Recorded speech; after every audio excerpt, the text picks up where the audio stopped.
Olá, gente, tudo bem? Meu nome é Matheus e eu vou falar para vocês um pouquinho do tema de desperdício de alimentos, que é um tema muito pertinente.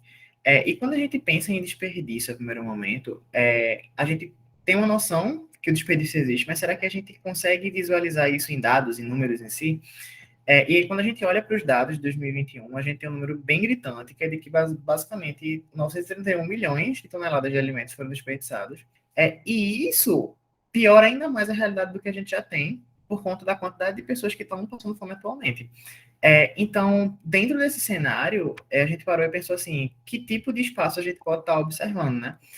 E aí, dentro disso, basicamente, a gente focou bastante em estabelecimentos que forneciam um tipo de consumo de alimento. Então, fosse um mercado, fosse um mercadinho, fosse um restaurante, mas que a gente conseguisse ver algum tipo de potencial de que aqui pode ter algum tipo de desperdício de alimento, né? Seja em que tipo de fase aí que ele vai estar, tanto na fase de consumo ali de mercado, né? Que ele não está pronto, ele está basicamente para ser comprado, quanto ali do restaurante, depois que ele já está pronto. E aí, a partir dessas observações e pesquisas que a gente fez, a gente conseguiu definir as personas. E a primeira persona que a gente tem é basicamente do Vanildo, que ele tem 52 anos, ele é dono de restaurante.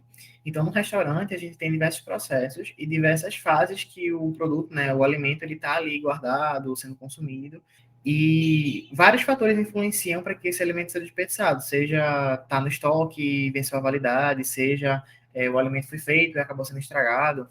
Então, realmente tem vários fatores aí que contribuem para esse desperdício.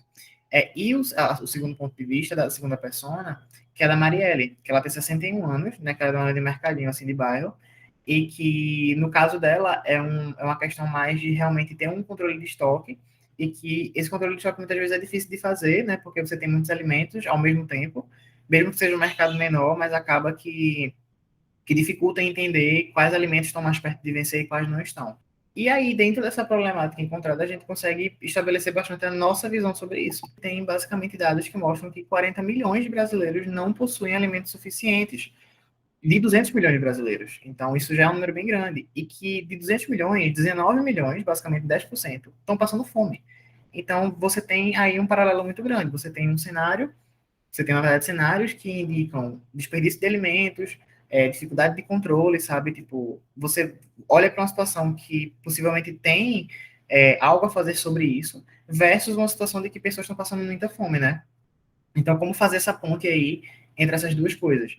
E aí, né, tendo essa visão, a gente vê dois objetivos muito claros aí dentro do desenvolvimento sustentável da ONU, que é o consumo e produção responsável, e a fome zero e a agricultura sustentável. E é por isso que esse tema e essa problemática são tão importantes para o time da gente. Então, e aí? Bora se juntar com a gente e resolver?